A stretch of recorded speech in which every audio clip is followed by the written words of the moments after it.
Welcome to the fifth episode of Goofing with Newf. I'm your host, Newf Nukem, but you probably already knew that. What is happening? What is happening? Born Distracted. Thanks for stopping by and checking this out. I'm hoping to keep this show rolling, not too long, short and sweet, kind of like my sex life usually. But hey, it should be a good time. Got a few topics I want to get into. Happy New Year to everybody who I haven't had a chance to say Happy New Year to yet. It is, man, 2019 already. Chase Jones, what is happening, my beautiful buddy? How you doing? Ashtray Gaming, Idle Sloth, welcome to the room. Born Distracted, already here hanging out. Already got a good crew, so I know this is going to be a fantastic night. I can't thank you guys enough for being here. I wasn't entirely planning to do one. I actually kind of forgot this was Tuesday, and I was like, oh yeah, it's a new year, and I guess I'm overdue for a little bit of a shindig here, so let's get things on the go. Also, and this still stands, I guess. What's going on, Skull Stomper, a.k.a. Alan Roberts, good friend of ours in the community. As I said earlier tonight, I tweeted out, this is an open panel. So what I mean by that, if anybody here has the balls or never had a chance to take a crack at podcasting before, you are welcome to join me. That is extended to the chat or anyone out in Twitterverse. That is correct. You could join me if you like. Before I kind of get going and waste too much of my air here, guys, how is my audio sounding? I got a new laptop for Christmas, and it's kind of sweet, but here's one thing I know I didn't really notice until I went to do RDX last week with Dealer and Company. I only have one audio jack now. So I have to use a headset mic, and it seems to be having some trouble with my computer trying to recognize like the audio that's coming from my mic as opposed to the mic that's in the actual computer. So I'm hoping it sounds okay. James Durden Green, that is good to know. Thank you guys for that, because oh god, I was like, I don't want to get a new laptop and I'm back at square one. Hopefully though, at least the internet is much better. I can definitely get way better download speeds and things like that. So hopefully that whole issue where you've seen me on podcasts in the past where I was botting a lot, cutting in and out and shit. Hopefully that's pretty much a thing of the past, unless it just get really bad. Spider-Man, what is happening? Stick figure in the house, all the way from Australia. Man, it's going to be good. But I hope everybody had a good New Year. Hope everybody's doing great. Dreadpool, how you doing, my friend? Thanks for popping by. I hope everybody's having, like I said, a good New Year so far. We're only 8 days into it, but the big games are coming. So I hope you guys have been saving up and bracing your wallets. Let me tell you, we are going to take it into tailpipe, but it's going to be in a good way this time around. Super excited for one of the first big games of 2018, or sorry, this is 2019. Holy shit. I'm gone back to the Future here. First big game, obviously, or at least one of them. One of them is Anthem, but that's still a little ways out yet. I know a lot of people are gearing up here now for Resident Evil 2, the new edition of the remaster. I don't even think it's a remaster. I guess it's just like a rebuilt game. So I don't know if you even want to call it that. Crazy Greek dude, what is happening, bro? Everybody, thanks for. If I forgot to say your name or give you a hello in the chat, please just let me know. Kingdom Hearts, yes, that is coming out this month. I know there's a few people that have their radar high on that one. I, for example, want to pick that one up, excuse me, as well. Spider-Man, I know, is all gung-ho for that one. I'm super excited, as I said, for Anthem, despite the fact, yes, it's being published by EA, but I think it's going to be a solid game. I know our good buddy Jago is super excited, as a few other people are as well. Yeah, Chase has been really tearing things up on the Black Ops 4. Sorry, Chase. Look, I'd love to play that game with you, bro. I really would, but I'm sticking to my guns. I said I was boycotting Call of Duty Black Ops 4 because of no campaign. I'm sticking to my word. I'm not against Call of Duty Black Ops 4. I'm not a hater. I love the Call of Duty franchise, but at some point in time, I got to draw the line, so I figured I'm going to draw it with that one. Shizno Elite is up in the chat. What's happening, bro?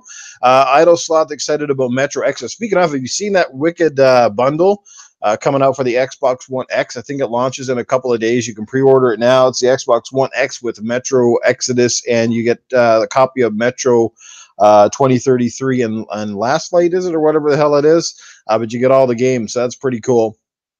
Whereas Primal's not here today, guys. Primal's not a permanent member of this particular podcast. I know, boo, she should be, and maybe I will make her that one of these days, but we'll see. But anyway, as I said, this is an open panel. If anybody in this chat would like to join me and shoot the breeze, talk gaming, all that good stuff right now. All you have to do is just send me a big yes in the chat, and I'll send you an invite. I'll send you the link, and you can come join me right now. I think that's kind of a cool thing. Kind of do an open panel, so it gives new people a chance to spout off and join in, and maybe start off on their YouTube careers or all that stuff. So yeah, me and Primal, hey, well, our minds kind of think alike. You know what I mean? So thanks for that stick. I appreciate that. I will be having Primal back real soon. And you know me, she might be a permanent fixture of this podcast eventually. I've been contemplating it because we are so much alike. She's the female version of me. She can hang with me as good as anybody, but hang in a good way, like a good pair of tits, not like a pair of saggy balls. You know what I mean? That's okay, Siberia, man. I do understand, but I even appreciate you just stopping by and to say hello. So yeah. What's going on, everybody? All right. So, like I said, I hope what's everybody been playing? I'd love to know from the chat. What have you guys been up to? What have you been playing? How was your Christmas? Did you get anything really cool? Did you get any? I guess, did anybody get anything video game related that's really cool that they didn't know they were getting? That's one thing. Saggy balls are everywhere, even in this podcast chat. A supersonic station, noof noof kaboom! It's supersonic station. Dun, dun, dun. He needs a He-Man theme, because every time I see Supersonic, I always think about He-Man, of course, because of his avatar and his love for Masters of the Universe and those action figures. Supersonic, a little known fact, dude. Little known fact that you probably didn't know about me. My very first ever surgery. When I was a kid, I was 5. I had to get a hernia surgery, and my mom was trying to cheer me up, and she went out and bought me a toy. And you know what that toy was at the time? It was my very first ever He-Man action figure. I got the original He-Man figure at the time, and I was blown away. That thing was so cool. I just love the original He-Man series. You know, those overblown muscles, the short legs. That shit was cool, man. But yeah. Just trying to see. Crazy Greek's been trying to clear out Assassin's Creed Odyssey, which I don't have yet, and I feel ashamed to even admit that, because that is that's really cool. That game is amazing, apparently. The last one was damn good, so I can only imagine how good this one is. I will get it. I will get it. I just don't know when. I got too many on the backlog already, which is another reason why, guys, I don't mind the fact that my Game Pass has run out. Yes, boo. My Game Pass ran out back in December, and I have no intention of picking it up again. Not because it isn't worth it, not because I don't think it's great. It's just like, honestly, it just doesn't even work out for me. I'm not going to play 90% of the games on there, so why even bother paying for a subscription when my backlog... Look, if I want a game, I will fucking buy it, and I will get the disc version. That's the simple... And you know what? That's actually going to cut down on the amount of games I actually waste money on. Because honestly, guys, if you think about it, if you had the money, and you go out and you buy 50 games tomorrow, realistically, how many of those games are you even going to play, right? 2, 3, you know what I mean? So, like, honestly, like, you know, unless you play a lot of fucking Fleshlight, what the hell is a Fleshlight? I know, but it sounds kinky. I will definitely get Assassin's Creed Shizno. Hang on to your pantyhose there. I will get it eventually. Don't worry about that. It's just, like I said, there's just too many other games on the plate right now. I still got a lot to finish. Speaking of trying to finish games, I'm trying to stick to my guns there too. Kind of made a New Year's resolution a little while ago saying that I'm at least going to try to cut down on my backlog and get through a couple of games that, unfortunately and weirdly enough, I left off my agenda for a while. And that's Wolfenstein 2: The New Colossus, which I'm playing currently. Was playing it earlier today. That game is freaking amazing. And second one would be The Witcher 3. That game's going to take me an eternity anyway.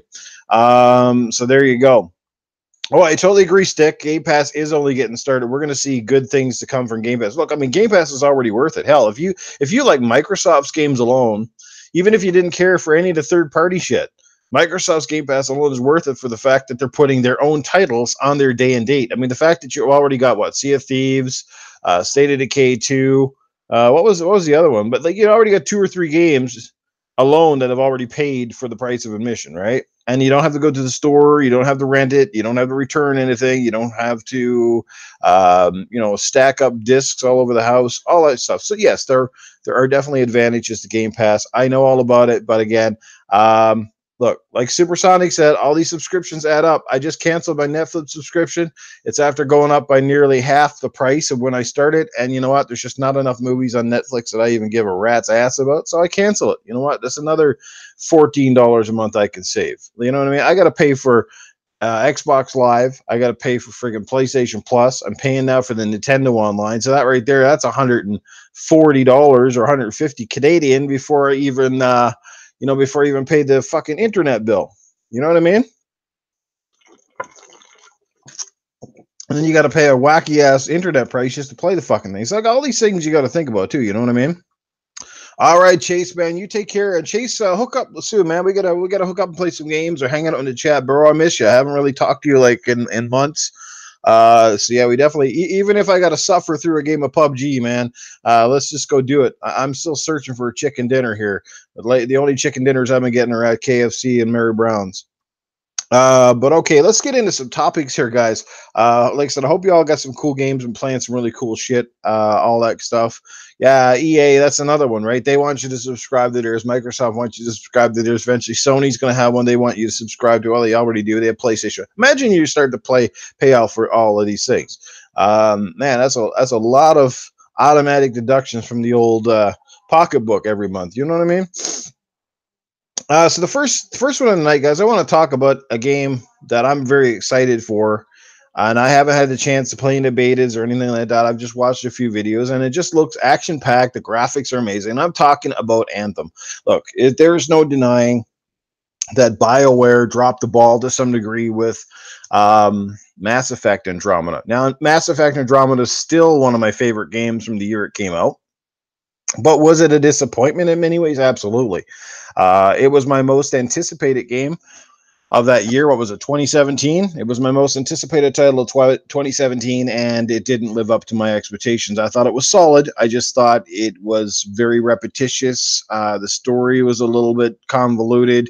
There was a lot of things wrong with the game, including some glitches. I never had too much away in the glitches, but what is happening? T gameplays, man.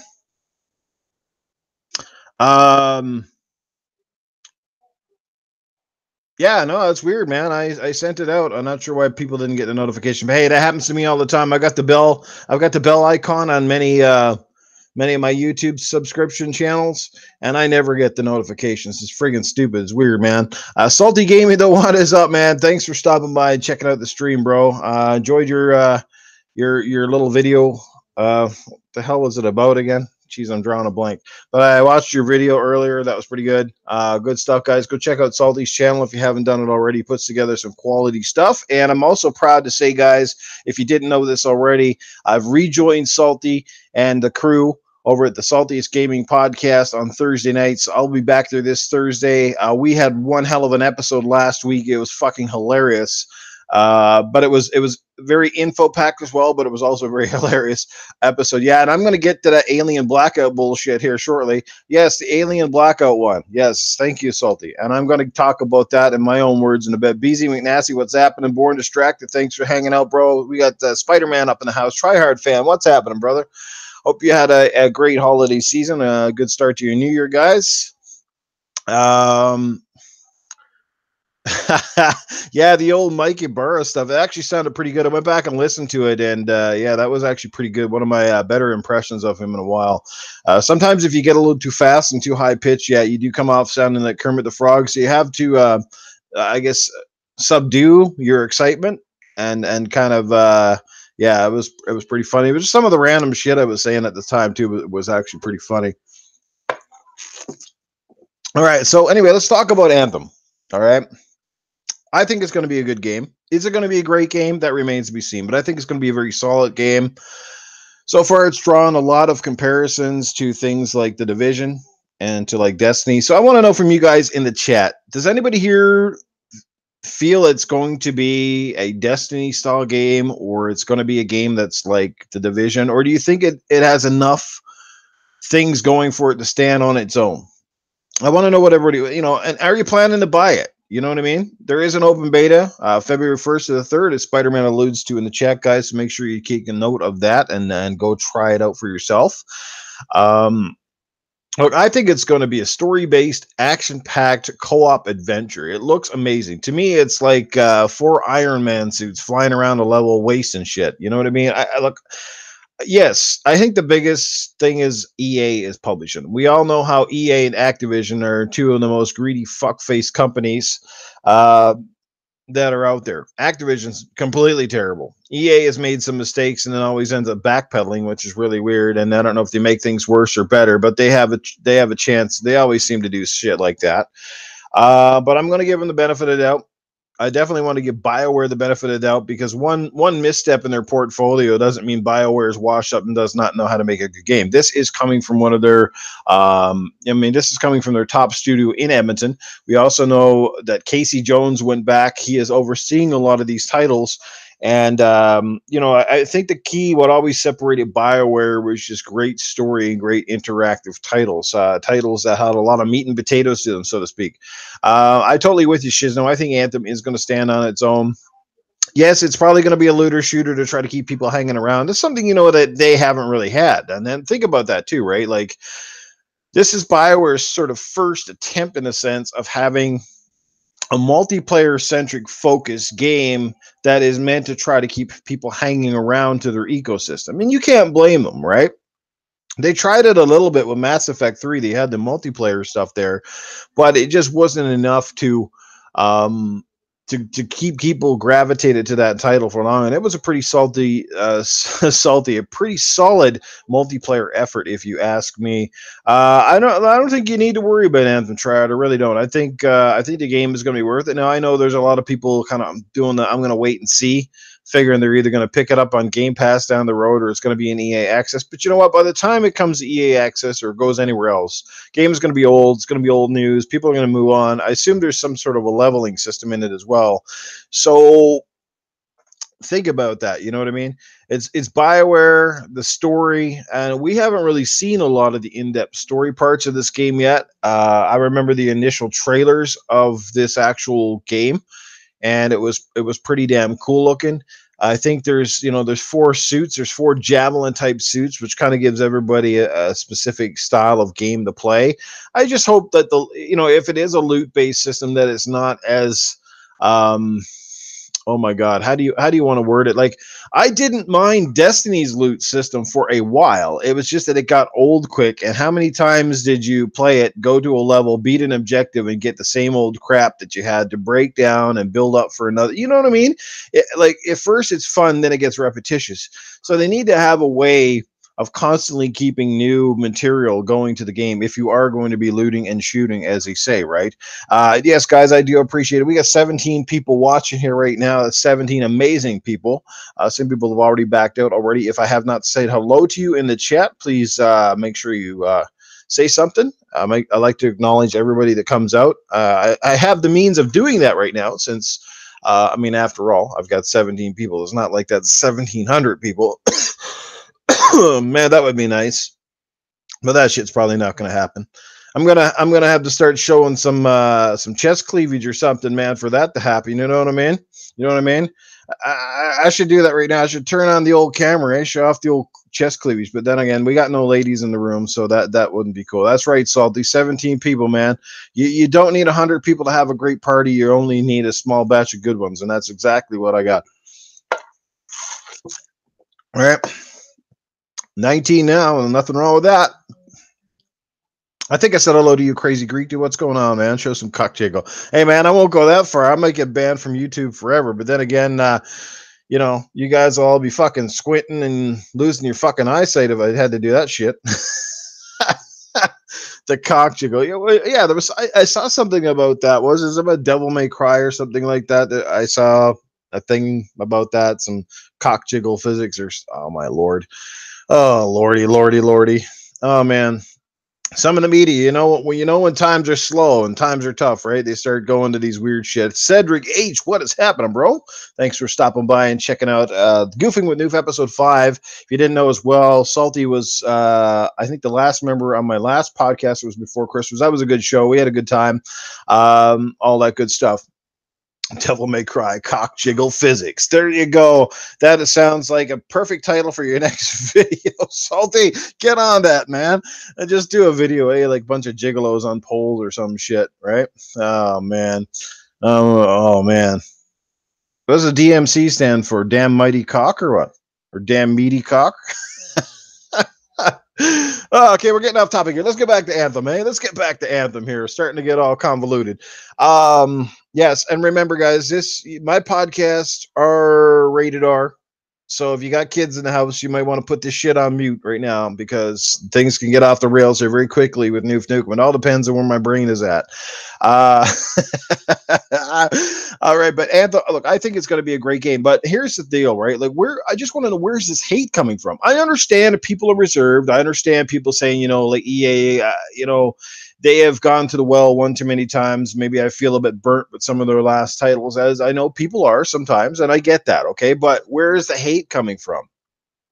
I went into the blasphemous site called IGN. I was watching a bit of their video, their IGN first. I was watching the 15 minutes of gameplay, and I did the unmentionable. And I'd scroll down to the comments just to see what sort of crap I would see, and yeah, it's exactly what we saw is crap. It was comment after comment after comment of the saltiest, vile human trash I've ever seen, constantly lambasting a game one they have never played. Some people saying it looks terrible. I had a lot of people in those chats saying it looks like it's really boring. Some people saying it looked like Destiny and The Division had an evil stepchild or some crap like that. It was just really weird. It was just a lot of vile hate. I hate EA. This game's going to suck because of its EA.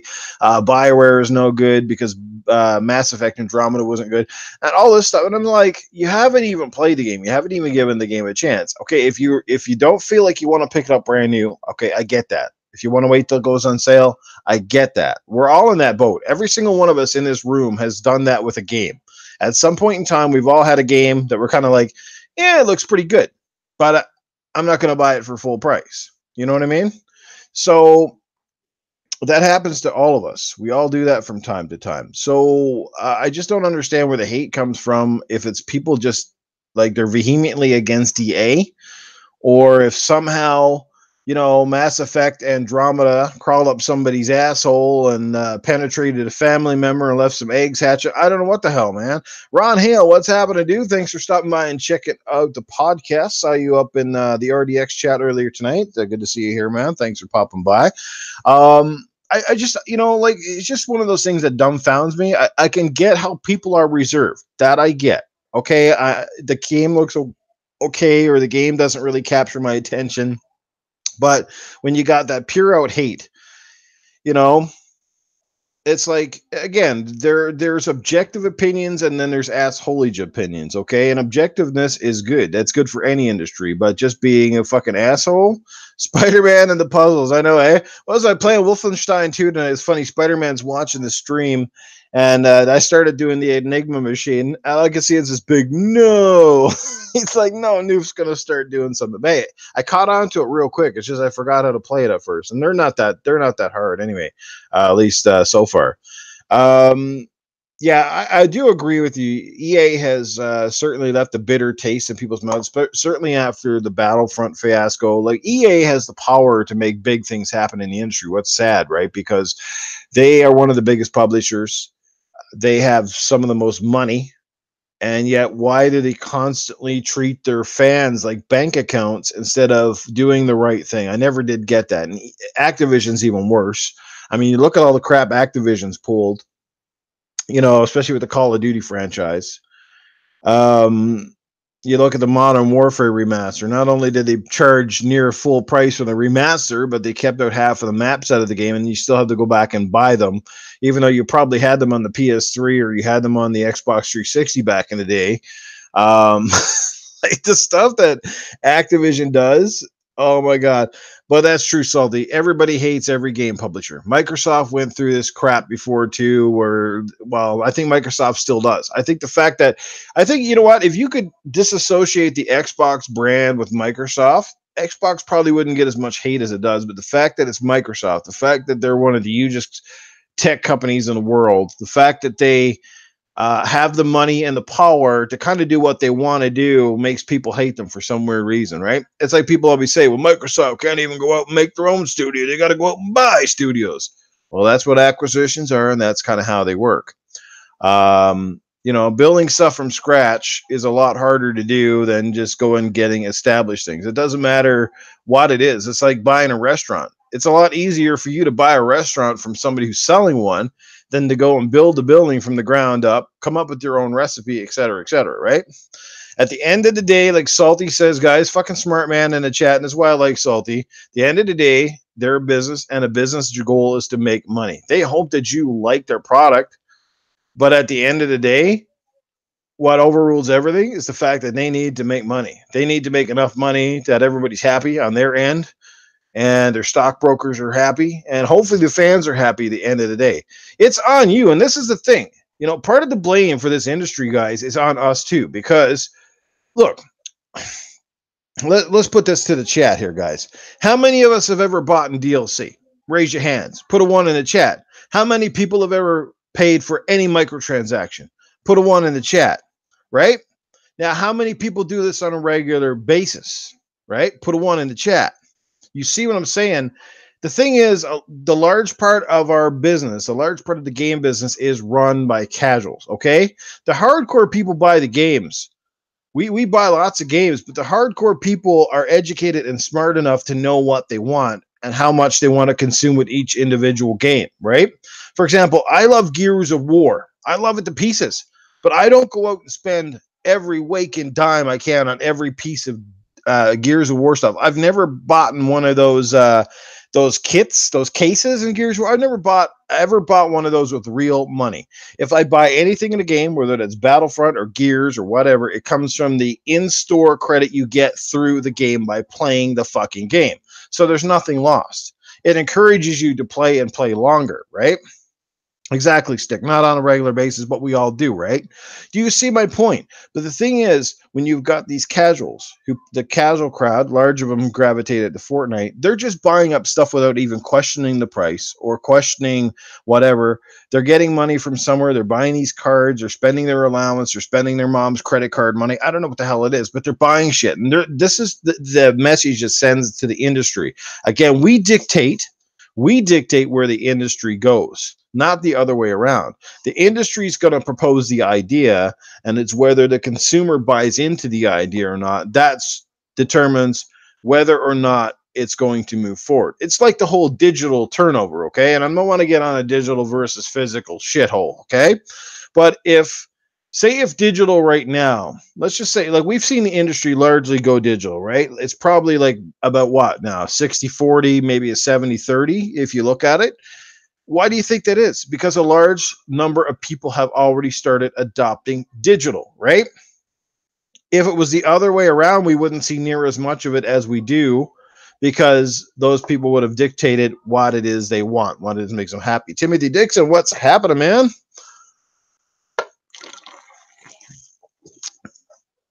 So the best way to send messages to EA, to Activision, to whoever it might be in the game industry, is speak with your wallet. That's simple. It's that simple. Don't buy shit. Encourage your friends not to buy shit. Again, I said I wasn't buying Call of Duty Black Ops 4, not because I don't like Call of Duty. I think the franchise is actually great. I wasn't buying Call of Duty Black Ops 4, and I'll state this again, because they took out the campaign. I don't give a fuck what the reasoning is. The fact is, I'm not paying $80 for a game that now comes with less content than previous games in the series. It got nothing to do with whether Blackout's a great mode or not. I'm sure it's fantastic. And you know what? Wouldn't even mind playing it, to be honest. But I'm still not paying $80 to play a game and get smacked in the face by a company who couldn't get shit done. Okay? That's simple. And I'm sticking to my guns, because if we start this fucking trend, and this is what I'm afraid of, because Black Ops 4 apparently is a big selling game. And my fear is now that they know that they can sell this game without a fucking campaign. So who's to say that they're not going to pull this shit again when the next Call of Duty game comes out, right?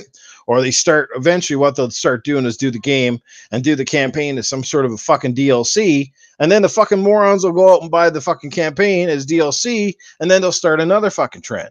Exactly. You got to stick to your guns. And again, it's not about hate for COD because I do not hate COD, and nobody's ever heard me say I hate COD. I do like COD. I've bought in almost every damn COD game there is. But this time around, I wanted to stick to my guns. In years past, I have bended. This time, I'm not bending. I'm not breaking. I'm sticking to my guns. I'm not buying the game. We'll see where the next Call of Duty is, and we'll go with that. I agree. Other slot game sharing is awesome. I know a lot of people do that, and that is fantastic, especially if you got big families or you got friends who are on a tight budget, all that good stuff. But anyway, I don't want to get off topic again. Anthem, I think it's going to be a great game, guys. I'll let you decide for yourself. I'm not here to sway anybody's opinion. Go try out the beta, wait for the demo, whatever it might be. But you know what? Just stick to your guns. But if you don't want to buy it, just be honest. Just say it doesn't look like a game for me. Maybe I'll try it at some point. See, that I can get behind. That's just an honest opinion. But this bullshit hate that we see for every fucking game now, before people have even tried it, before people have even given it a legitimate chance. Look, I don't even hate Fortnite. It's just not my cup of tea. I don't want to play it. I don't care about it. It just is one of those games, right? Switch has been rolling some dingers lately. So Switch has been rolling some real dingers, man. Like that little system is so much fun. I had that game NBA Playgrounds 2. Good game, guys. If you can pick it up, it's pretty cheap. NBA Playgrounds is a lot of fun. Reminds me of NBA Jam. My only downside, and I can see why they did this, is all the players are locked out from the get-go. You got to start opening up card packs to get your players, and then you got to play the game and basically spend your points to get other players. So pretty much like 95% of the whole freaking roster is locked from the get-go, right? See, like for me, I didn't feel the Destiny stain. I had Destiny, and I think I still to this day, I still feel disappointed with Destiny. I feel it isn't the game that they intended it to be. I felt like Destiny 2 was closer to what the original should have been. And I don't feel the sting because probably I just didn't play it enough. I never got that invested in the game. I think Destiny, from a cosmetic standpoint, I like the look of the game. I loved how it played. I think it's got some of the best first-person play mechanics of any shooter out there.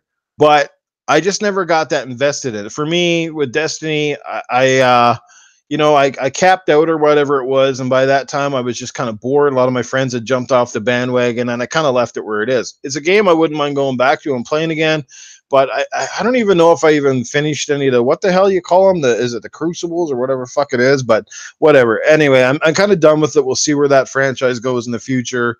But they got a lot of hard lessons to learn, right? Let's hopefully that Halo is paying attention to a lot of things that have transpired within the first-person genre over the last while, because I think the next Halo has to be huge.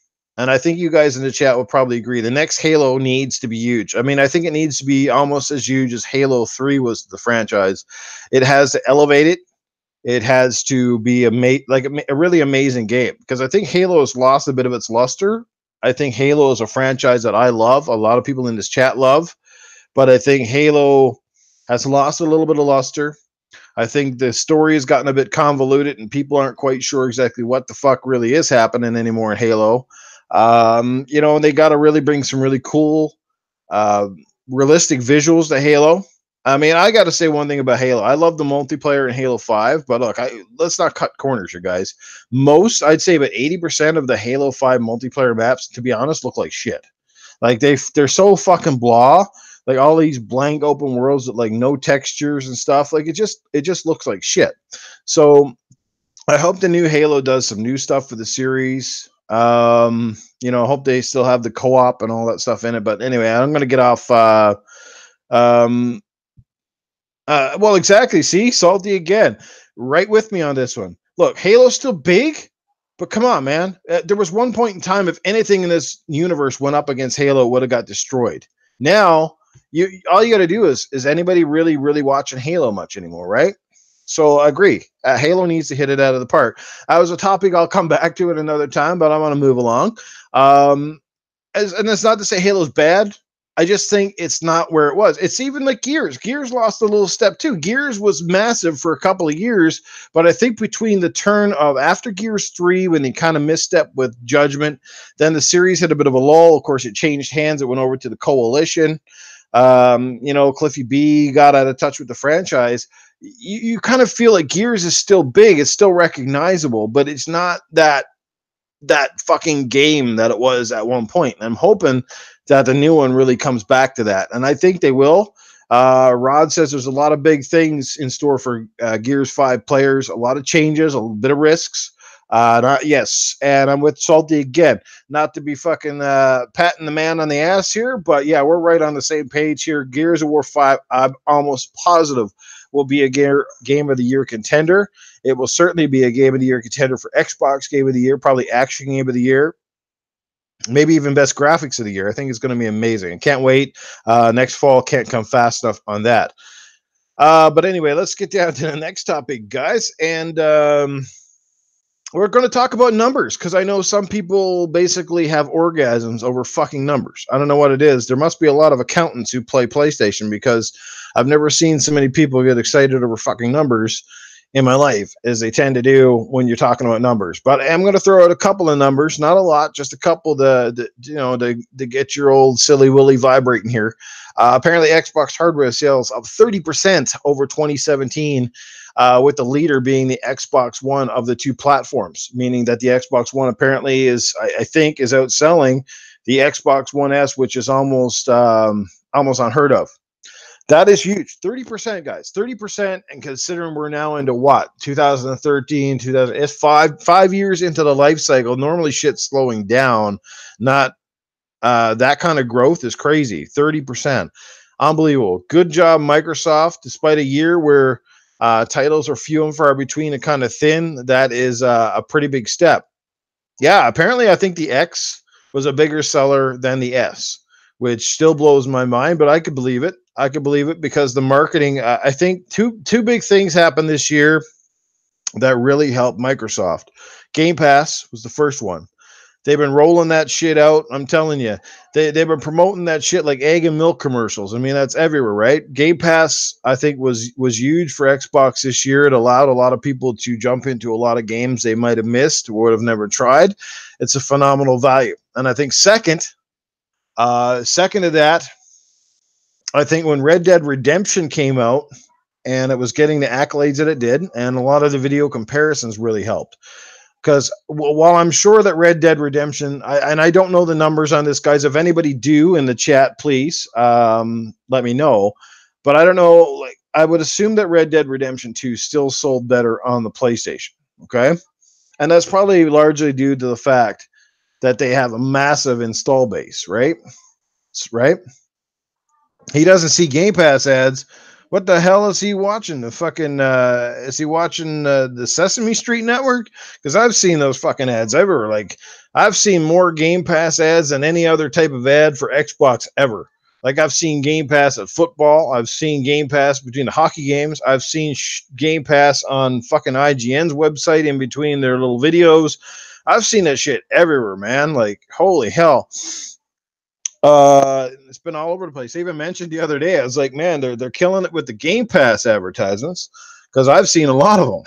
They're on on movies.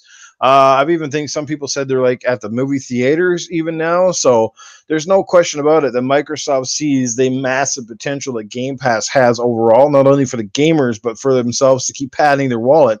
You know, it's this simple. It's better to get, say, what, $10 a month guaranteed from a million gamers than it is to get about $20 a month, or say, you know what I mean? It's better to sell 100 games at $10 than sell 2 at 80. Do you know what I mean? Like, the bottom line is, I think they did the math, and they know that the average gamer, not the hardcore people that are in this chat, but the average gamer pretty much buys between 3 and maybe 5 games a year. Maybe. Okay. When you look at Nintendo's titles, Nintendo sells a lot of hardware, but they don't sell it. Like, they sell a lot of their own games with their hardware, but third-party stuff does not sell that great at all with Nintendo, right? Despite the install base. But yeah, well, I think Gears will get a massive push through Game Pass. That will probably be, I think next fall you can count on it. When they're advertising Game Pass, that's going to be part of their advertising. It's going to be Game Pass with Gears of War 5. That's right, day one, Game Pass with Gears of War 5. But yeah, so The numbers are crazy, man. 30% increase for Xbox is amazing. It doesn't really matter which part of the brand sold better. The bottom line is 30% is still a great increase. I think the numbers are down for PlayStation, but they still had an amazingly solid year. PlayStation numbers, apparently they're posting their sales through numbers at 91 point, I think it's 91.2 or 91.5 million consoles sold. That is staggering. Jago Kukin is in the house. He's throwing down a fireball and uppercut to the nut. Here we go.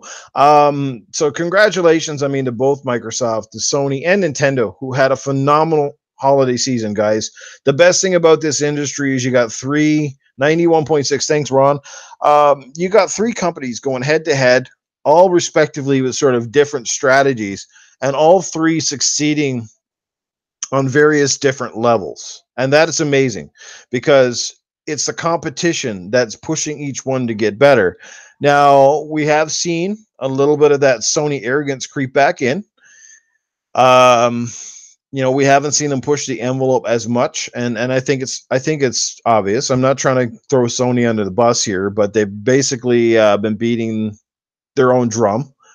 And I think the well is drying up a little bit in terms of their titles right now, which is a big reason why I think the biggest reason I think they're skipping E3 is because they want to save face. I think they feel that they would be more embarrassed by showing up and having little to show than just not being there at all, because then you can't question them right or wrong. You can't really say, well, they didn't have anything. We just don't know what they got at this point. Maybe you agree, maybe you disagree, right? But I definitely think next gen will be different. I think Sony will still be the leader. I really do, just because of their worldwide dominance and their foothold in other markets. But I think the States, North America, I think Microsoft will be extremely competitive here. I think there are some other markets where they will get a foothold. I think if they come up with multiple SKUs, especially the streaming box, at a very low price, and give people on smaller budgets access to a phenomenal library of Xbox games, I think that's going to be huge for them, even though I have not an ounce of interest in a streaming box whatsoever. I still can't deny its potential for families, people as a second console, for other people in the market. You know what I mean? What's going on, Dreadpool? Welcome back in, brother. Again, shout out to Stick Figure, good old buddy, good Stick from down under, down in Australia, guys. So it's kudos to Stick could be here with us. It must be like really fucking early where you are, Stick. It might sell very good, Spider-Man. I have no doubts. I think anything that has a good price point can sell good, with the exception of really bad products. And it's good that bad products don't sell well, because you know what? The best thing that could happen right now for that Sony PlayStation Classic is not to sell. Because I'm glad that the fans, even the Sony fans, are giving the big middle finger to Sony on the PlayStation Classic. And that's shocking. This thing, honestly, as bad as it was, I thought this thing was going to sell out, to be honest with you. I was like, man, because it's Sony and it's retro and blah, blah, blah, this thing's going to fly off the shelves, even at the fucking $100 it was, $130 here in Canada. It's like, this thing's going to sell, right? Maybe it didn't sell out. I don't know, but it's going to sell. Nope. I walk into Walmart, man, and the fucking... Oh, is your wife Prego, Salty? Wow, congratulations, brother. Very nice, very nice. Congrats, Salty. Got a little salt stick in the oven. Very nice. Just when he comes out, don't call him pretzel, okay? 2-4. Oh yeah, it's in the afternoon. I guess. Yeah, I guess. Man, that's fucking time difference is nuts between Australia and here. Holy shit! I remember doing some Doug podcasts with Stick Figure, and I used to have to get up. I think it was like 6 o'clock in the morning, and I think it would be like 10 o'clock at night when he did the podcast. But I miss those days, Stick. And by the way, Stick, we should hook up at some point in time, man, for some more Rocket League, man. I had a blast playing that game with you. We should get a whole group of people to play some Rocket League some night. That game is wicked with friends, man. Nice, Salty. Well, congrats, brother. This will be what, Salty, for you now? Second kid? Just let me know. Yeah, I kind of forget where the hell I am. But anyway, that's kind of the numbers in a nutshell. I don't get too worked up over numbers, because at the end of the day, they mean very little to us. They mean a lot to the people that make the hardware. It's just their gauge. It's their meter on how many the anticipation levels. So Salty did a little video on this earlier today, which kind of was good. I watched Salty's video, and I wanted to add my 2 cents on it. Apparently, Alien was getting teased. A lot of people got excited for this a few days ago. Yes, there's going to be another Alien game, Alien Isolation 2, et cetera, et cetera. I know the first game was pretty incredible. A lot of people had it and loved it. One of the probably the best sci-fi horror games on the market. Very intense. But anyway, Salty did a video about this. Alien is coming out. Yes, Alien is back, but not what you think. It is Alien Blackout. Now, graphically on the portable, it looks very similar to Alien Isolation. But again, it's mobile.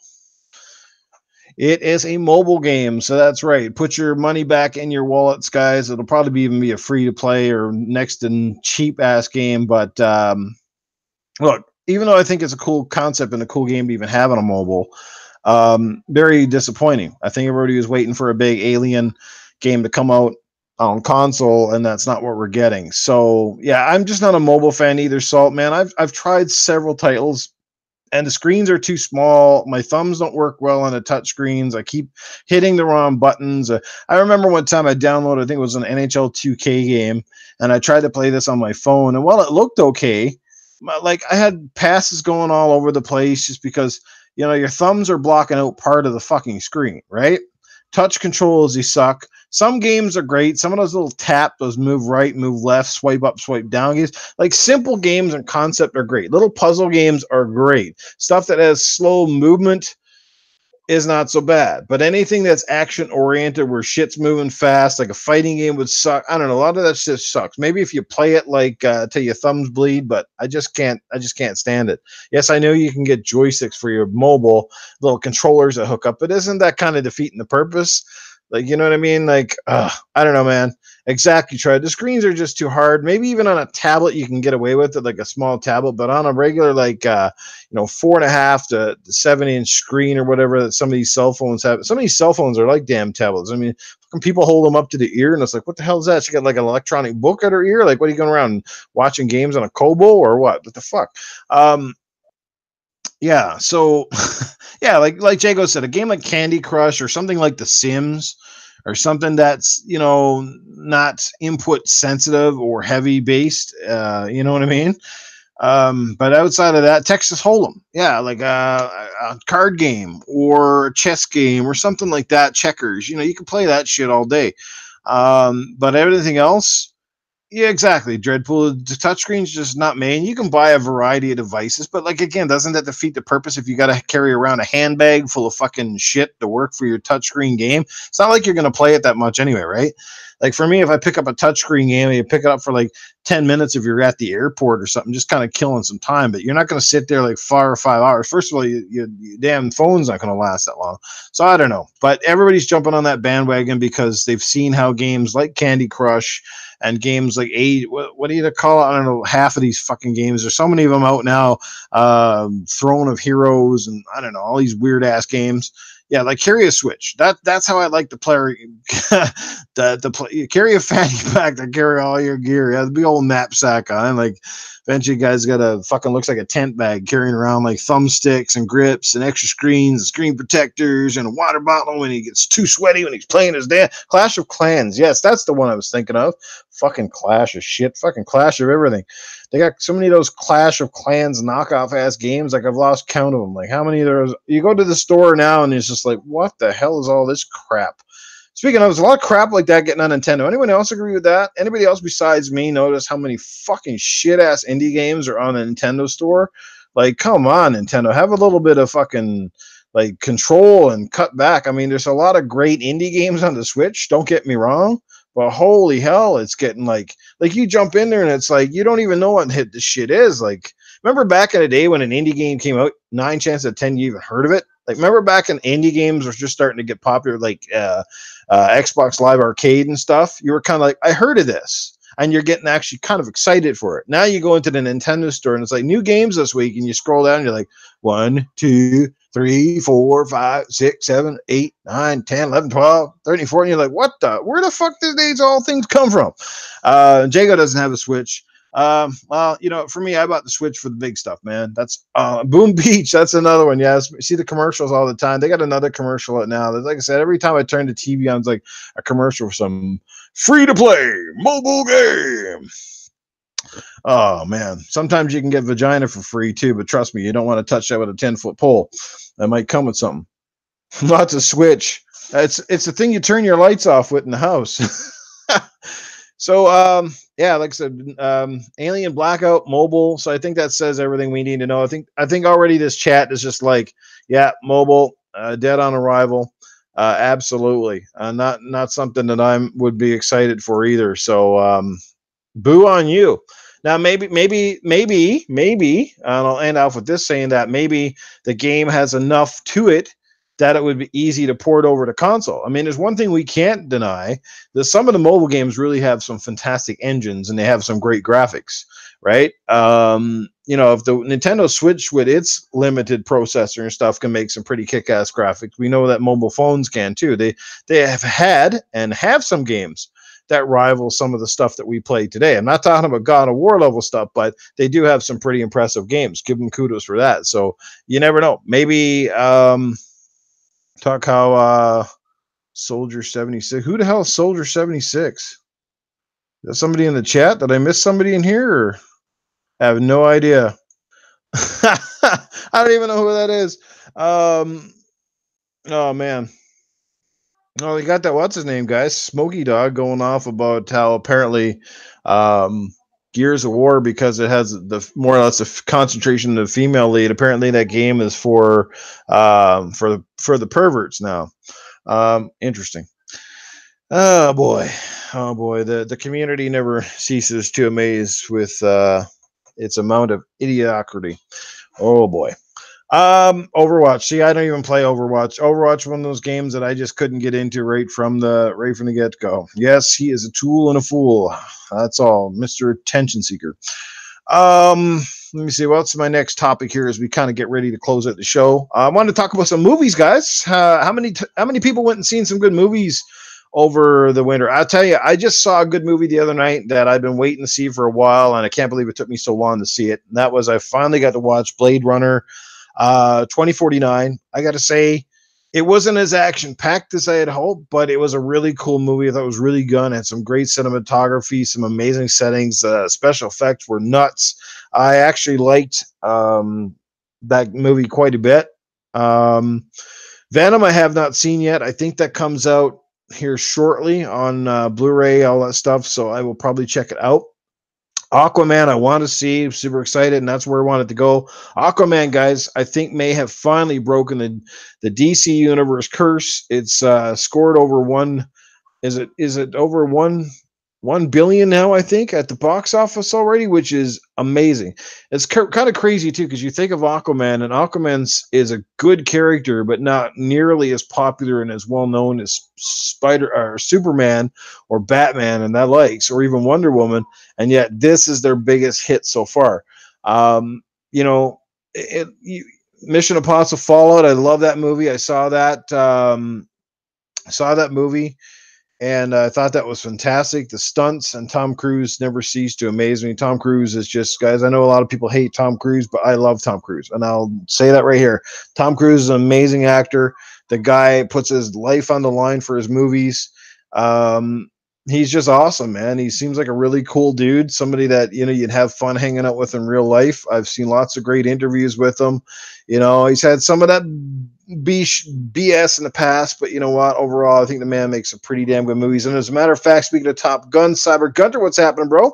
He is actually making a new Top Gun movie. It's called Maverick. It's filming right now, and it's supposed to come out pretty soon, so that's going to be pretty cool. As far as I can tell, I think Maverick is now a Top Gun instructor. Not sure about much else, but I think that would be pretty damn cool. So yeah, Aquaman, guys, is doing really well at the theater. I see a lot of people in the chat have already gone out and seen that, and I think that's fantastic. I like Jason Momoa as an awesome Aquaman. I just think he's a pretty cool actor, period. He's very commanding, when he's on the screen. He's the kind of guy that just grabs your attention. One of the movies that Jason Momoa did, I don't know if anybody else besides me in this chat liked it, but I really liked Conan the Barbarian with Jason Momoa. I thought that was a really cool movie, actually. A lot of people haven't seen it. Some people didn't even realize that Jason Momoa starred in it, but I thought he made a very cool Conan. As a matter of fact, if you look at the comics, his rendition of Conan actually felt more authentic to the comic book drawings and depictions of the character as opposed to Arnold's version, which was like super bulky. And I like the Arnold Schwarzenegger Conans, don't get me wrong, but I thought Jason Momoa's was equally cool. Game of Thrones, he was awesome as a Dothraki. It's too bad he didn't last very long in that series, which kind of shocked me. But yeah, he had some great scenes with Daenerys, who is fucking sexy as fuck. Can't wait for the new Game of Thrones. I mean, who's excited for the next season of Game of Thrones, man? Like, I can't wait. This shit went down on number 7, did it not? Holy mackerel! Like, wow. Even The Walking Dead has gotten a little bit excited.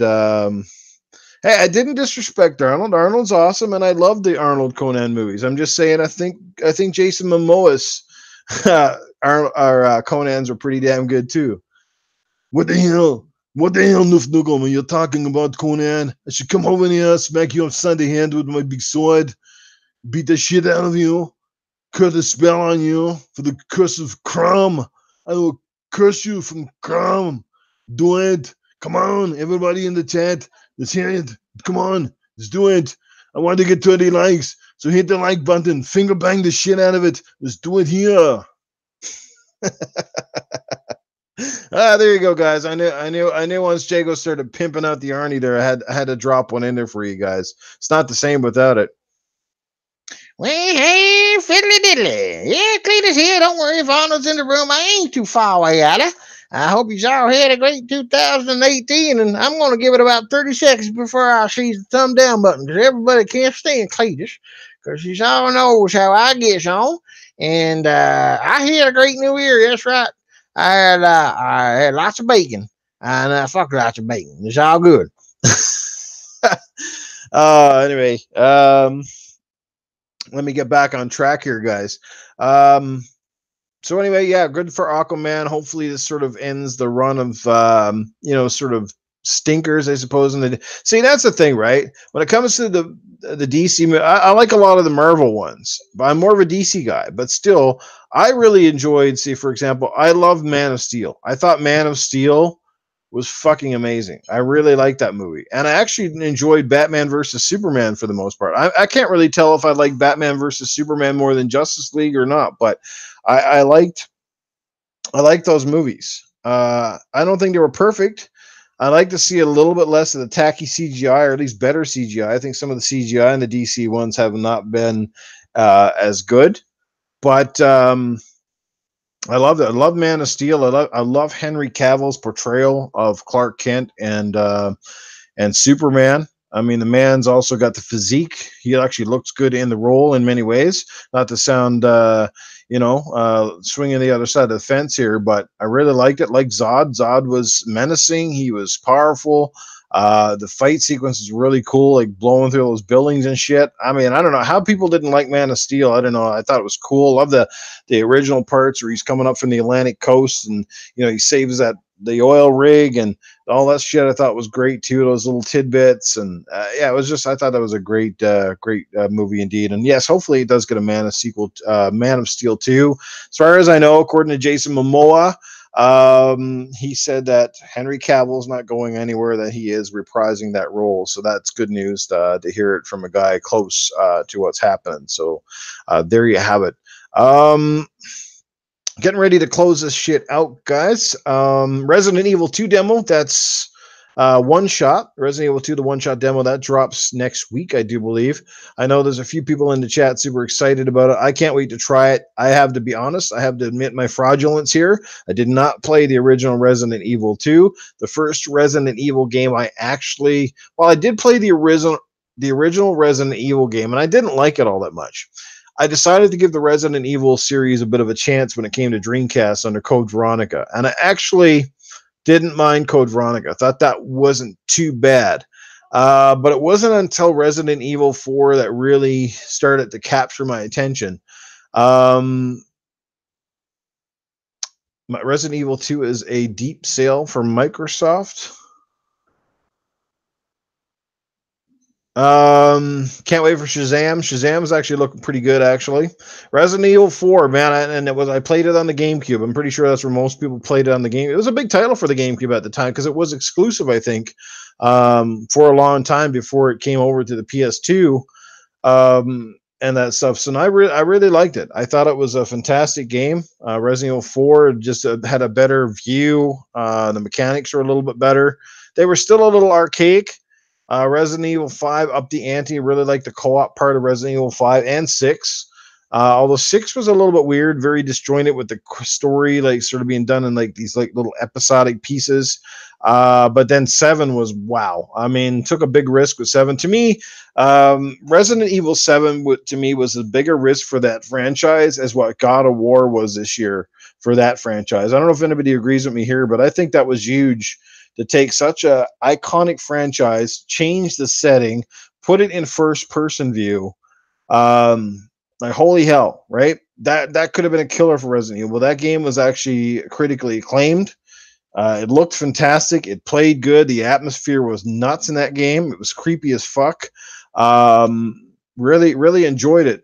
Jago swears by you play that shit in VR. It's almost like two different games, and I'll believe him on it because I just played the kitchen demo on PSVR, and that shit just about made me drop a deuce in my pants. Like holy hell. Yeah, the Wii. The best thing about the Wiimote that I like when I played it for the Wii was that it was easier to aim. I noticed I was getting way more headshots in the Wii version, which actually made me like the Wii version of Resident Evil 4 better than the GameCube one. Because that Wii remote was way better for aiming, man. You could literally do like when the laser targeting and shit, and you could like pick people off in the head, but the controller was a little inaccurate at times. So that was a lot better. But yeah, Resident Evil 7 was a big step, big gamble, but a big step, and a step that paid off, a gamble that paid off, I think, for the franchise. If you haven't played it, if it's on your backlog, you started it, go play it, finish it. It's amazing. It's not really that long, but it is good, and it picks up as it goes along. I love how they ease you into the game a little bit. They kind of creep you out at the start, then it starts to get going. Gets pretty intense towards the end, you know, when you're getting some of those tight quarters and those fucking creatures are coming at you, and yeah, it's just nuts. Absolutely. So, guys, keep that in mind. Resident Evil, and has anybody heard if Resident Evil, the new one, does it have any co-op features at all? Is there any co-op modes, or can you play it co-op? I think it would be deadly if you could. I don't think it does, but I think it would have been deadly if you could actually play it from a co-op perspective. So, so that would be cool. I don't think so. I'm pretty sure it's straight up single player, but. And lastly, just about this Madbox, it's been one of the biggest topics of discussion since 2019 started. The Madbox from what is it? Slightly Mad Studios. They are the creators of, what do you call it? Project Cars. Slightly Mad Studios, the creators of Project Cars, which are average to mediocre racing games, in my opinion. Some people love them, some people swear by them, but I never did really care for Project Cars games at all. Very limiting in a lot of ways. I found the controls weren't that great. So apparently, I guess the president of that studio is saying that they're going to come up with a console. It's called the Madbox, and that this thing is supposed to do 240 frames a second. It's going to be super powerful. Estimated at about 3 years away. So, but the question is like, it just makes me wonder, is this a marketing ploy? Is this a way to get attention for the studio? Because where are they getting the money? I mean, it's got to take an awful lot of money for any company to just jump in and start a gaming business right from scratch. You got to have marketing. You got to have the tech know-how. You got to have a manufacturer, that sort of stuff, right? So like, the Sadbox, yes, that's what it is, Ron. And they got to compete with 3 established companies that have a foothold in the market. Can they be popular? I'd say the answer is there is a slim chance, but a yes. But they would have to do a lot of things right. The first thing they would have to do is they would have to have solid, if not competent, hardware. Second of all, you got to have a really good online infrastructure. Microsoft has the best of the bunch so far. That's the second thing. Thirdly, if they're going to crack the market, I think they have to be far more affordable than the competition. They have to give you some reason to go over and play their games or want to play their games on the platform, which means they have to come in less, which means their games might need to be less, the hardware needs to be less. And lastly, they got to have games that, again, that you have to play on their console and it can't be anywhere else. Now, if they had enough money to throw at a company to get exclusive rights to a big game, anything is possible. But for me, like for me, man, it's a no for me. The Mad Box would have to be awfully impressive or awfully cheap for me to even pick it up. Pick it up as a third console or something like that, possibly. But again, it's very doubtful. By the time this thing comes out, I'm pretty sure Microsoft's next console and Sony's are going to be pretty damn impressive. I don't see how they could even compete. They probably wouldn't even have physical games. It'd probably be a streaming box, or you'd have to download all the games or something like that, which I'm sure some people don't mind. But for me, I like my physical hardware. So if it got no disc drive, you're big knock number one for me. So there you go. And like Fastback 247, what's up, Fastback? And what's up, Merle Films? If Steam couldn't get traction, when Steam being one of the biggest, game publishing outlets or certainly distribution outlets, then how is anybody else going to do it? You know what I mean? Yeah. Did I miss anybody in the chat tonight, guys? I hope I get a shout out to everybody. I really appreciate 20 people watching. That's not too bad for this hour in the night. I can't complain. Merle Films, thanks for stopping by, dude. I don't recognize you being here before, but I do now. So thanks for coming in. Shizno is still hanging out with us here. Ron Hale. Yeah. So, but yeah, and Jago has a great point too, right? And this is why you can't say never say never, because if you look at Microsoft, they had no console presence at all either at one point in time, right? And even Panasonic had a little bit of success with the 3DO, except that Panasonic's biggest crutch was they had some decent games for the 3DO, and everybody wanted one, but their price was crazy. Panasonic 3DO back in the day was a beast, and it was expensive. And but it was pretty good for what it was. But that was a big factor, right? So so like Jago says, at one point Microsoft was they were nobody in the physical and the console space. So to think, how could they even be where they are today, right? And then the original Xbox wasn't even a massive success. I mean, it was a moderate success. The hardware was good, and they had some great exclusive titles. But they had to bail on the Xbox early to get a foothold for the 360. So they jumped the market a little bit. So it's quite interesting. So like I said, Microsoft, now you can't picture the game business without them. But back in 2001, when they launched that Xbox, nobody knew that they would even compete, that would be successful. The PlayStation had already built a pretty big reputation. They were still competing to some degree. I mean, obviously against Sony and a little bit against Sega at the time. Sega obviously killed the Dreamcast far too early. They should have kept going with that. Now, if anybody was going to jump back in the market and could do it well, I think it would be Sega. With the right leadership, with a cohesive unit between Sega of Japan and Sega of America. Because one of the biggest problems, if anybody's watched the history of gaming, one of the biggest problems Sega always faced was that Sega of America ran completely opposite of Sega of Japan. Like a lot of the stuff that they jive well in Japan didn't jive well here. They had a lot of different marketing strategies, and that's tough. Like, I think Nintendo of Japan compared to Nintendo of America, I think they cooperate and communicate pretty well, and that's been a huge there's been a huge thing for them. But Sega was crazy, right? So I would love to see, honestly, Sega get back into the market. To be honest, I'd be all for that. But again, Sega had to come back into the hardware market. Question is, do they bring their titles back and keep them exclusive? Because we know now they've been publishing a lot of stuff with Nintendo, right? That sort of thing. Google, I'd say of anybody, Google may have one of the biggest footholds and probably the best chance of making a competitive console, just because they have a large market share, with the Android, and they have the means, they have the money, and I'm sure they could probably get some really big publishers on board, that sort of thing. Yeah, you were a Nintendo guy, Salty. A lot of people in this chat, I think, were largely Sega guys. For me, my first system was the Master System, and then I got the NES, and then I had the Genesis before the Super Nintendo. But I've always been a Nintendo guy too, because I've always had a Nintendo system, right? But I think I've always preferred Sega and Sega's a lot of their titles. Like I always liked their arcadey. I guess it was in the arcade stuff that I loved, because for me, I loved Sega with like Afterburner and Shinobi, and Sonic the Hedgehog was massive when that came out. It was a large reason why Sega emerged as a powerhouse in the United States. Sonic the Hedgehog wasn't even that successful in Japan, where it was actually developed. In Japan, they had a little trouble with Sonic, but here it was just the way that the markets went, the way that the wind was blowing. People jumped on that, and the way it went. I love the N64, Ron. I had the N64. God, I still wish I had my original N64. I got to stop trading in systems, because I've had so many cool systems that I wish, I still had them, because I took care of my shit. Everything ran like the day I bought it. Sega does when Nintendo don't. Yes. Oh, you want me to do it as Arnold? Sega does when Nintendo don't. I'll do it again. Sega does when Nintendo don't.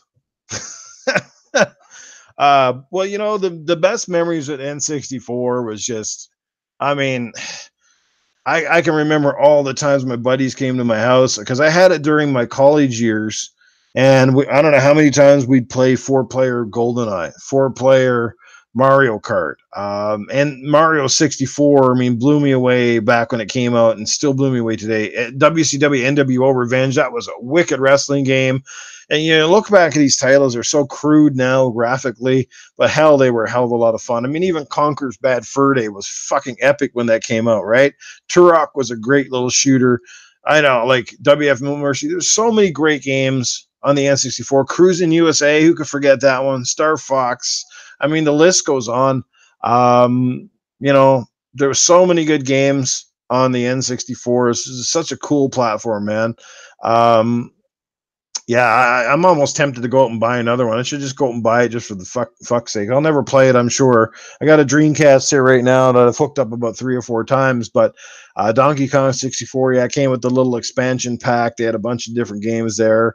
Just some of the sports games too that came with N64, the Mario Tennis, and can't forget Super Smash Brothers on the N64. There was also you had the Mario Party games, which really came to life on the N64. And Conker's Bad Fur Day too, by the way. To buy the original cartridge at a lot of places now is like really expensive. I've seen places sell it for over $200. It's crazy. I play it now through the Rare Replay when I want to go back and play the old one. Goofy Newf and his crew, Darth Vicious, the president of the what the fuck were you the president of there? I think we disbanded that club, man. What was it? Noof's Nymphos. He was the president of Noof's Nympho Club. The Neo Geo, it was cool, but it was really expensive. Those fucking box-sized damn cartridges, holy hell. But as I was saying, and I think everybody agrees, everybody says, well, GoldenEye would be wicked if they remade it. No, it wouldn't. Trust me, it wouldn't. They've already made GoldenEye a few times, and nobody gave a shit about it when it came out for the GameCube or the Wii or whatever. Yes, they put Daniel Craig in, but largely they kept a lot of the same stuff in the game. And look, the bottom line is, go back and play a lot of these N64 games now with that controller and those graphics and those camera angles, and you quickly see that, they were good in 2006 to 2010 maybe, but now not so good anymore, right? Again, it's like everything, right? It's nostalgia, man. Nostalgia, hell of a drug. We hang on to that, and we always will. I go back and play the Super Nintendo. There's a lot of games there on the Super Nintendo that were classics in the day. I play them today, and I'm just like, man, like they're good, but they're just like, they're not what you remember, right? Same Genesis, same shit. It'll always be that way. They'll hold a special place in your heart, but they're not as good. You know what I mean? It's kind of like your first bit of pussy. You compare probably your first bit of pussy to pussy that you've probably gotten since your first bit of pussy, and you're probably going, that pussy's not as good as the pussy I'm getting now. You know what I mean? So, like if you've only had one pussy in your life, how do you know that it's good pussy? It's good pussy because that's the only pussy you've had. But that's why I say you got to have at least a couple. You got to at least try out some before you fucking know what that actually is. You know what I'm saying? That's a lot of pussy. That's right. News fucking podcast goes from video games to movies to fucking pussy. We should all be so lucky. Oh, I've had a bit of pussy in my day. I can't say I was a male hoe, but I mean, I've had enough to know that there's some real good ones. Some people at least know how to fucking use it, and there's some people that ain't so good at all. But anyway, 0 times 0 0 for some. Yes, it will never change. Jago said so many pussies his ass comes with a litter box. Oh man, it's funny. Alrighty, Jago was a hoe for years. Oh man, it's funny. But anyway, I guess that's pretty much it. I think for my topics for tonight, this was a deadly episode of Goofing with Newf. Glad you guys could come hang out with me for a little while. I'm going to end it at this, unless you guys have any quick questions you'd like to toss at me before I go. Again, thanks for coming out, guys. 23 people here. Not bad at all for this time of the night. And lots of great familiar faces. Agent Rayanne. I hope I say that right. I'm just going to call you Agent Ray. I hope I got that right. I hate getting people's name wrong. That pisses me off. It's Rianne. I don't know. Rianne. I guess I'm getting it right, but I'll call you Agent Ray for now. Darth. All right, buddy. Peace out, bro. And let's play some games soon. There's some guys in this chat I haven't played a game with in like fucking forever. So yeah, let's do it. Let's do it up sometime. Good stuff, guys. Again, Timothy, thanks for coming out. Tim has been I think has been at every one of the Goofing with Newf so far. Spider-Man was here earlier on. He had to take off, but he's always checking shit out. It's good on Spider-Man. Salty is gaming, my bro. He's been here hanging out. Jago Kuka, my bro. My two podcast brothers. Also moderators, too, to lay the smack down on any assholes get out of the line. Thanks, Idle Sloth. Appreciate you coming by, man, checking out the stream. And like I said, guys, this Thursday night, back on the Saltiest Gaming Podcast. You don't want to miss it. That comes up at, what is it? Was it 6? No, 7 Central? No, 8 Central, 7 Mountain. There you go, 9 Eastern. Fuck, I always get those time zones. But yeah, go check out the Saltiest Gaming Podcast this week, guys. Don't forget to check out as well Salty and our good brother, Mr. Boomstick. They do a little gig on Wednesdays as well. And tomorrow would be Wednesday. So I think you guys got a show tomorrow, Salty. Oh, Spider-Man's still here. I thought he jumped out. Shizno, what's going on? Cybergunta, Mortal Kombat, Siberia. He is a mod on my Mixer channel. That's right. Good buddy Amaris, Siberia. Silent Wyvern, what's going on, bro? Thanks for stopping by and checking it out. Did you just come in during all the pussy talk? So you're just like, is this a game podcast or is Newf running a porn show? What is it? Fastback, thanks for being there, brother. Like again, guys, I appreciate everybody here. You deserve all the love, man. Because without you guys showing up, I'd be here chatting to myself, wasting my breath for fucking nothing. But we're all gamers at heart, man. I don't care what you play. Just enjoy the shit you are playing. Buy the games that you like. All that good stuff, man. PlayStation, Nintendo, Xbox. It's fucking good, man. Good times ahead. Got some bangers coming. Yeah, I hate that term, right? Bangers. We got some bangers. But yeah, there's some bangers coming up soon. Check out Jago as well. Jago's been putting out some cool stuff. He got one of the 1-up arcade cabinets. He did a little review on the Street Fighter 2 one. That was pretty cool. Thanks, Merle Films. Appreciate that, brother. Yeah, so Play With Yourself is the best game ever. Well, it's at as long as you got a little ViewMaster going in your brains, I guess it's always a different picture. You know what I mean? Was it the only video games that play those water disc games you get at the dollar store with the one button? Well, at least you can't buy DLC. You can't get ripped off with DLC on those ones, right? Boom, boom, kaboom, stick figure, leaving the room. All right, Ron Hale, that's right. You got to do the boom, boom, kaboom. So, stick figure, thanks for hanging out with me, bro. I will definitely be catching up with you soon. Anyway, guys, I can sit here and probably go off all night, but I should get going. Got to go to work tomorrow and hopefully get some gaming in or watch a movie here probably before I call it a night. So I will catch you guys all on the next one. I can't guarantee that this is going to be every week for me. It really depends on the mood, what I got to talk about, et cetera, et cetera. So just kind of keep up with my Twitter feed. I'll post when I'm going to do a podcast here soon. I was hoping to get a guest on tonight. I was kind of doing an open show invitation. Nobody took the opportunity to stop by and do that, so I'm a little disappointed. Either everybody's nervous or nobody cares to podcast with Newf. I don't know what it is. But yeah, I figured somebody would say, yeah, Newf, I'll jump on with you. You know, we could have had a little one-on-one shot the shit. You know what I mean? Like two is better than one in most cases on these things. But I know, man. How about that, right? I wasn't even looking for any big YouTubers. Anybody who just wanted to jump on and roll a mic. Some people get nervous. I know. Hey man, it was an open invitation. It wasn't directed at anybody. I put it on Twitter. I said it's open. I said all you got to do is say you were in. I would have fucking and you could have been here, dude. You could have been here. You could have been chatting it up with me, Jago. But keep in mind for next time. I'm sure you will get an official invitation at some point here. But anyway, dudes, I will catch everybody later. Have yourself a great night, a good afternoon, good morning, whatever it might be in your neck of the woods, and we'll see you all soon. Peace out. Take care. And God bless all that good stuff. Boom, kaboom, boom, boom, kaboom. Newf is out of the room.